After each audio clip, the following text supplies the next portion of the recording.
À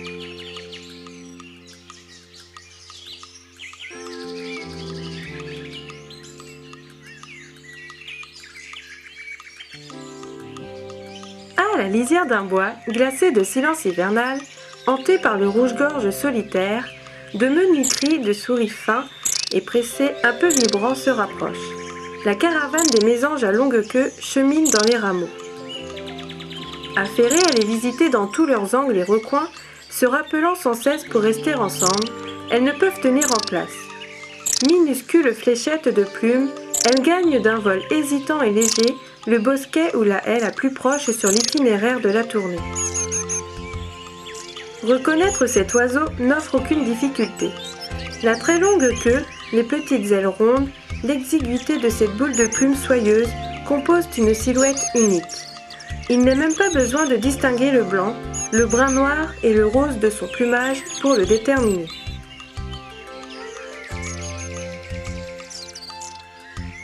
Malgré son nom, cette espèce est bien différente des mésanges proprement dites, tant par son apparence que par sa biologie. Nue, jeune, nourriture, mue, c'est par ses mouvements qu'elle s'en rapproche le plus. Acrobate infatigable, elle se suspend aux ramilles les plus fines, tourne et papillonne autour des branches, les explore en hâte jusqu'à leur extrémité. Son activité saccadée, fébrile même, ne connaît guère de repos qu'à la nuit.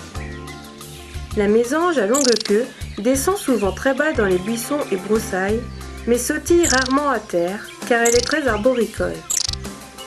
Ces déplacements aériens, jamais bien longs, accompagnés de cris à n'en plus finir, nous montrent un vol onduleux, irrégulier. Elle paraît mal équipée pour les voyages, avec sa légèreté, ses ailes courbes et son ornement caudal démesuré.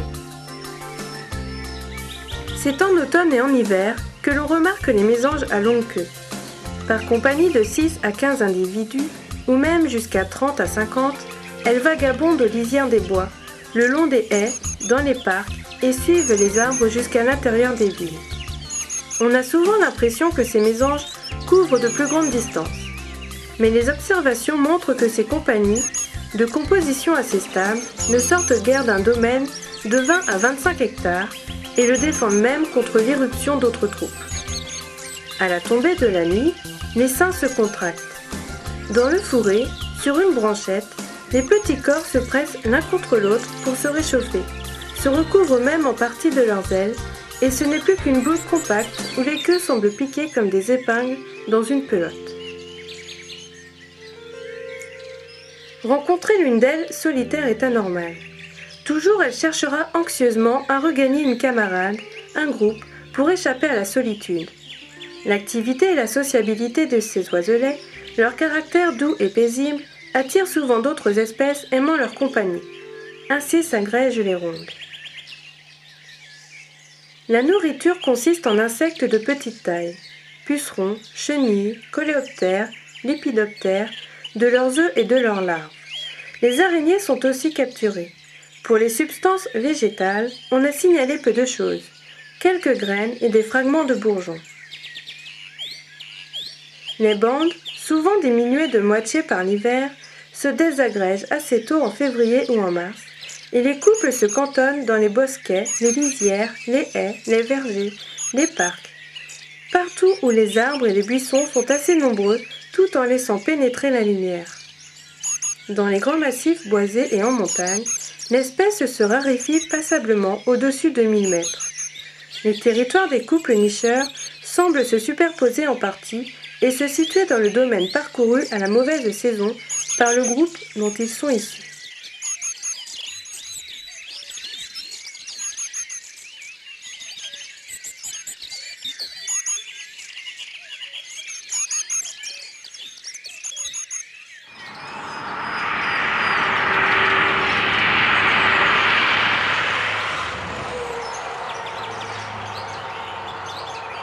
Chut! Elles se sont installées entre une voie express et cette petite ligne de chemin de fer. Pour la tranquillité, pas terrible. C'est un des oiseaux les plus précoces dans la préparation de sa reproduction, commençant à construire en mars, voire à fin février. Il est vrai que l'édification complète d'un nid demande en moyenne 18 jours. 14 à 20 jours ou même 6 semaines, la moitié du temps pour la paroi externe, le reste pour le revêtement intérieur. Mâles et femelles y travaillent, cette dernière s'occupant davantage d'incorporer au nid les matériaux apportés. Leurs allées et venues régulières, sans précaution et suivant les mêmes parcours, désignent aisément l'emplacement choisi. C'est un joli spectacle de voir une mésange arriver avec une grande plume blanche et molle au bec et attendre que sa compagne ait terminé pour prendre son tour.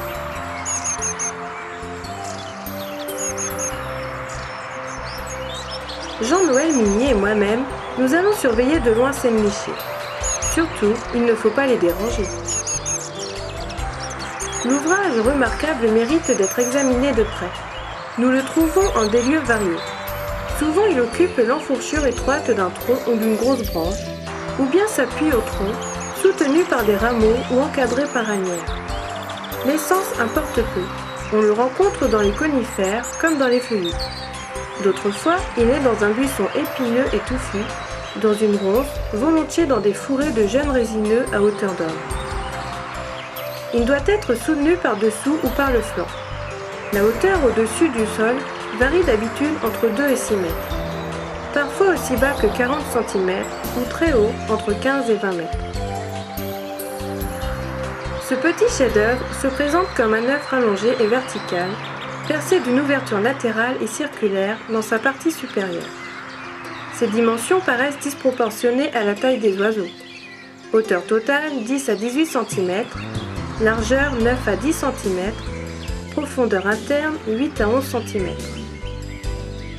La paroi est une texture serrée, élastique, de mousse, de laine végétale, de lichen, qui sont maintenus par des fibres, des cocons, des crins, des fils d'araignée. Le tout garni en dehors de lichen, de débris d'écorce, d'écaillés de bourgeons, de fleurs même. L'apparence extérieure est celle d'une excroissance couverte de lichen qui n'attire guère l'attention contre les troncs. En d'autres lieux, le camouflage fait plutôt ressortir le nid. L'intérieur est rempli d'une quantité étonnante de plumes de toutes sortes et de poils. Des spécialistes ont compté dans un nid 441 plumes. Hibou moyen-duc, merle, grive de reine, mésange bleue et charbonnière, ramier, 968 dans un second, la plupart de poules venant d'une ferme éloignée d'1 kilomètre, 1219 dans un troisième. Dans certains nids, on en a trouvé jusqu'à 2000 et plus, provenant en partie de basse-cour, d'oiseaux morts et de plumées dus à l'épervier. Et chacune a demandé un voyage.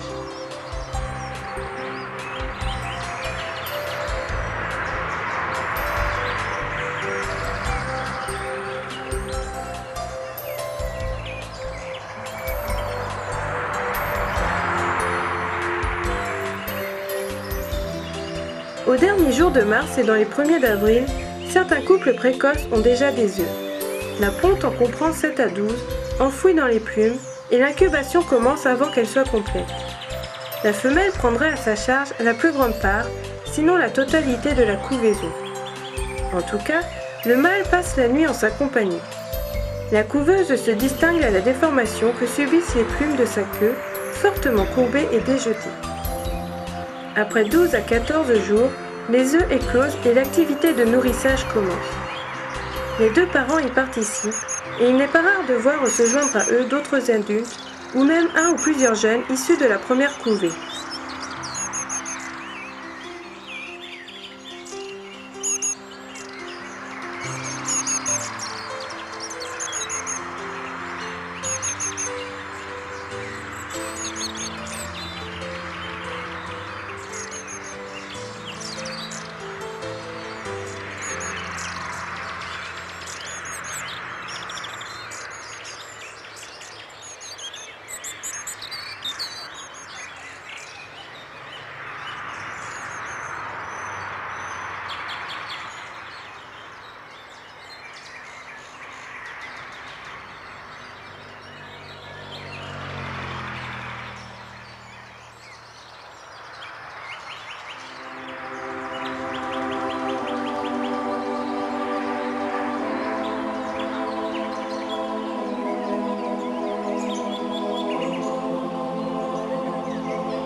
à peu, les petits grandissent et leur volume ne tarde pas à distendre les parois du nid.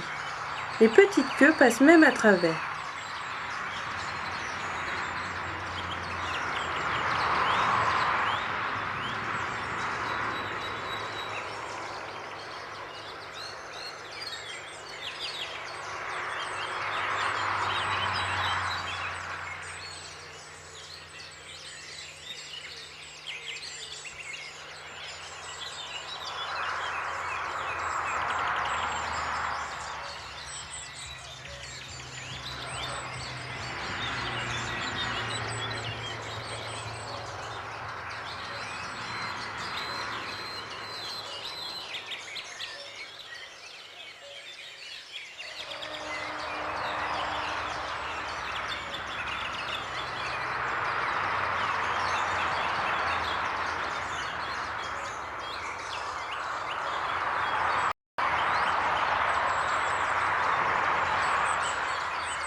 À l'âge de 15 jours, la Michée s'envole. La famille commence à vagabonder. Elle reste longtemps cohérente et constitue sans doute le noyau initial d'un essaim erratique.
Mais la destruction est fréquente, car le nid de la mésange à longue queue est facile à repérer aux allées et venues et aux cris des adultes, et il n'est pas toujours bien adapté à son entourage. Combien de nids sont découverts et pillés par les geais, les pies, les écureuils et autres prédateurs? Combien sont arrachés par le vent ou abandonnés en cours de construction? Les couvées de remplacement ne sont donc pas rares. Maintes fois, les restes du premier nid entrent dans la composition du suivant. Il est douteux qu'une seconde nidification soit entreprise après celle de remplacement. Les oiseaux n'en ont plus le temps, ni la force, et le besoin sans doute, ou bien les aliments de nourrissage font peut-être défaut.